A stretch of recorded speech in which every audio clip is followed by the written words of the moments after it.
नमस्कार साथियों। बात हम करें हिमालय से लेकर के बड़े बड़े पर्वत श्रृंखला, बड़ी बड़ी चोटियां, भारत के विभिन्न विभिन्न चोटियां, विभिन्न विभिन्न पर्वत श्रृंखला। लेकिन बात जब विकास की होती है, बात जब डेवलपमेंट की होती है, इंडस्ट्री की होती है, तो हमें ये क्यों करना पड़ता है कि हमें अपने ही संसाधन को काट कर, हमें अपने ही पर्वत को काटकर, जंगल को काटकर क्यों डेवलपमेंट करनी पड़ती है। आज समूचा देश में, समूचे विश्व में यही बहस हो रही है कि हम बिना वन्य जीव को नुकसान पहुंचाए, बिना जंगल और पशु पक्षी को नुकसान पहुंचाए, पर्वत श्रेणियों को नुकसान पहुंचाए, क्या विकास नहीं कर सकते हैं। आज समूचे भारत में, समूचे विश्व में बड़े बड़े क्लाइमेट कॉन्फ्रेंस होते हैं, बड़े बड़े इन्वायरमेंट कॉन्फ्रेंस होते हैं, लेकिन हल क्या निकलता है कि विकास वहीं पर हो रही है जहां से विनाश हो रही है। विकास वहीं हो रही है जहां से विनाश हो रही है। और ये होती रहेगी, होती रहेगी कब तक?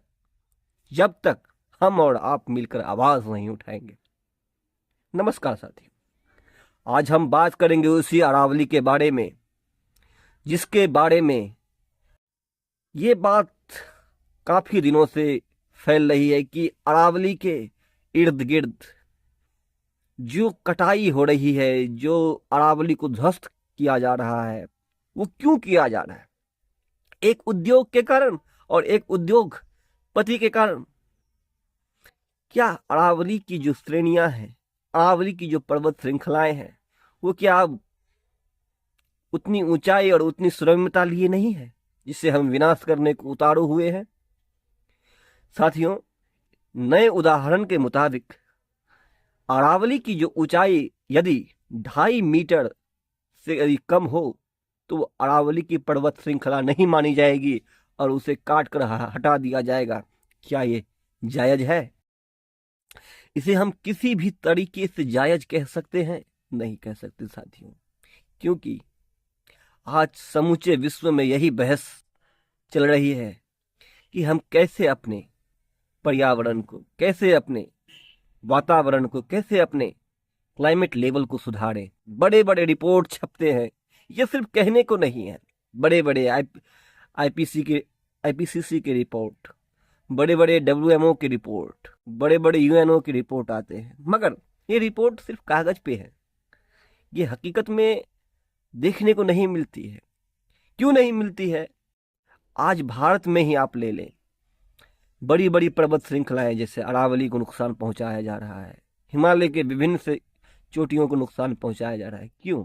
क्योंकि वहां पे एक बड़े उद्योग लगाने हैं, वहां पर उद्योग के नाम पे विकास करना है, जबकि ये हकीकत में उद्योग के नाम पर विकास नहीं, विनाश है।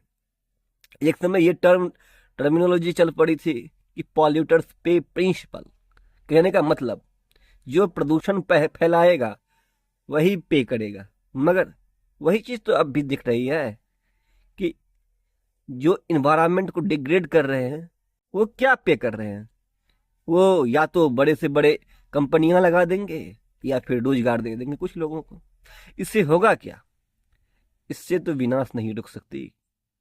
आज आप बड़े बड़े कंपनियां बना दो, बड़ी बड़ी पहाड़ के कंदराएं, सुरंगों को काटकर, उनका खनन करके, उनका एक्सकवेशन करके आप बड़ी बड़ी कंपनियां लगा दो, लेकिन होगा क्या? अंततः वही विनाश होगी जहां पर हम ये सोच भी नहीं सकते कि जो आज गुजरात के बहुत से गांव में देखने को मिल रहे हैं कि वहां की जमीन अनफर्टाइल हो गई है, सलाइन हो गई है, अनुपजाऊ हो गई है। वहां के वहां के घरों में सीलें और दरारें पड़ रही हैं। ये उत्तराखंड में आप देख सकते हैं। क्यों? हमें अपने प्रकृति के साथ खिलवाड़ नहीं करनी चाहिए।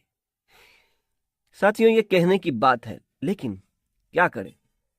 उद्योगपति, उद्योग धंधे इतने अंधे हो चुके हैं कि वो इन सभी चीजों को नजरअंदाज करके और ताकत के बल पर, रसूख के बल पर, राजनीतिक पहचान के बल पर इन सभी चीजों को ध्वस्त करना चाहती है। क्या ये जायज है? ये किसी भी तरीके से जायज नहीं कहा जा सकता। भले ही लोग आवाज ना उठाएं, लेकिन आज आप छत्तीसगढ़ में देखें, छत्तीसगढ़ में बड़े बड़े सागवान के वृक्ष, सिडार के वृक्ष, बड़ी बड़ी ऐसी वृक्ष जिनकी औषधि के रूप में महत्वपूर्णता है, लाखों वृक्ष को या तो काट दिए गए या काटने का टारगेट रखे रखे हुए। क्यों? जो आंदोलन आज से 60 के दशक में होती थी, चिपको आंदोलन, वन बचाओ आंदोलन, नर्मदा बचाओ आंदोलन, ये सब अब नहीं देखने को मिल रही है। हम यदि आवाज भी उठाएं तो ये दबा दी जाएगी। ये आवाज को सुनेगा कौन? इन सभी आवाज को क्रश कर दिया जाएगा। क्यों? तो पॉलिटिकल एफिलिएशंस के लिए, राजनीतिक फायदे के लिए और राजनीतिक साठगांठ के लिए इन सभी चीजों का कोई महत्व नहीं है। हम कितने भी कानून बना लें, सबको मैनिपुलेट कर दिए जाते हैं किसी एक और किसी के लिए, और किसी स्पेसिफिक के लिए, बेनिफिट के लिए इसे मोड़ दी जाती है। साथियों, हम ये जानते हैं कि जब तक हमारी क्लाइमेट, हमारी वातावरण नहीं रहेगी, तब तक हम कुछ भी नहीं कर सकते। सभी चीज धड़े के धड़े रहेंगे। साथियों, हम अरावली की ही बात करें, अरावली पर्वत श्रृंखला हिमालय से भी 2 बिलियन वर्ष पुरानी पर्वत श्रृंखला है और ये फोल्ड माउंटेन का एक बेहतरीन नमूना है। इसकी लंबाई 800 किलोमीटर, लगभग 800 किलोमीटर तक फैली हुई है। राजस्थान से लेकर के हमारे यूपी तक कुछ हिस्से लगते हैं इसके। अरावली पर्वत श्रृंखला में आए दिन डेवलपमेंट के नाम पर, एग्जीबिशंस के नाम पर कितनी माइनिंग्स, कितनी खनन होती रही हैं, कितनी उनकी दोहन शोषण होती रही। कोई इन्वायरमेंटलिस्ट, कोई क्लाइमेटोलॉजिस्ट ये कहने को नहीं है कि ये एकदम बकवास चीज है, आप और हम इसे नहीं कर सकते, डेवलपमेंट के भी नाम पे नहीं कर सकते।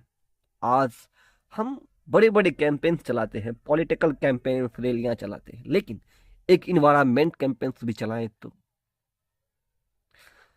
आप देख लें, देश में यदि कहीं की संविधान खतरे में है या एडमिनिस्ट्रेटिव फेल्योर है तो बड़े बड़े कैंपेन्स होते हैं, बड़ी बड़ी नारेबाजियां होती हैं। लेकिन आज जब अरावली खतरे में है तो उसके लिए नारेबाजियां नहीं हो रही है। कोई 2-4 चंद लोग ही या तो सोशल मीडिया के माध्यम से या यूट्यूब या फेसबुक के माध्यम से ये कह रहे हैं कि अरावली खतरे में है। आज मेन स्ट्रीम मीडिया भी ये नहीं दिखा रही है। क्यों? ये सब राजनीतिक साठगांठ के नतीजे हैं।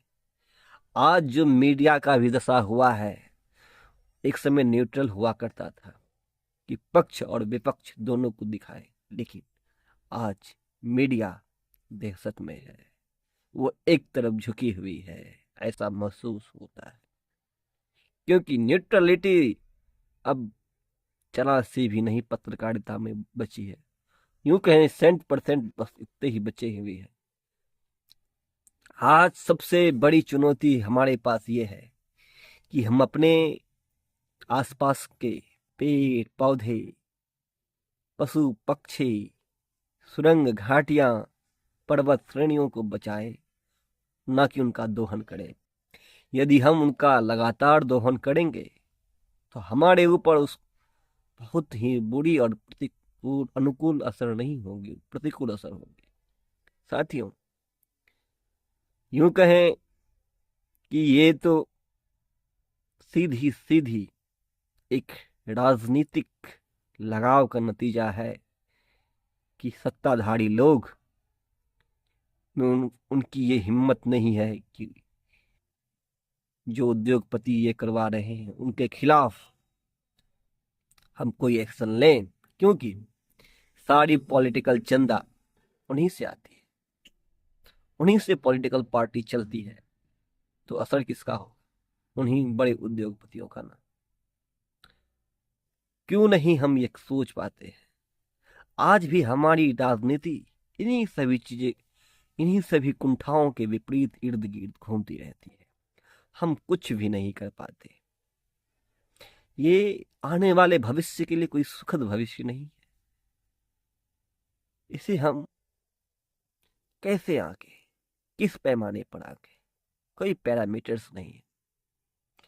साथियों, हमें जागना होगा, हमें खुद को जगाना होगा और फिर लड़ना होगा। साथियों, जागो, जागो और संघर्ष के लिए लड़ो, खड़ा हो। साथियों, नमस्कार।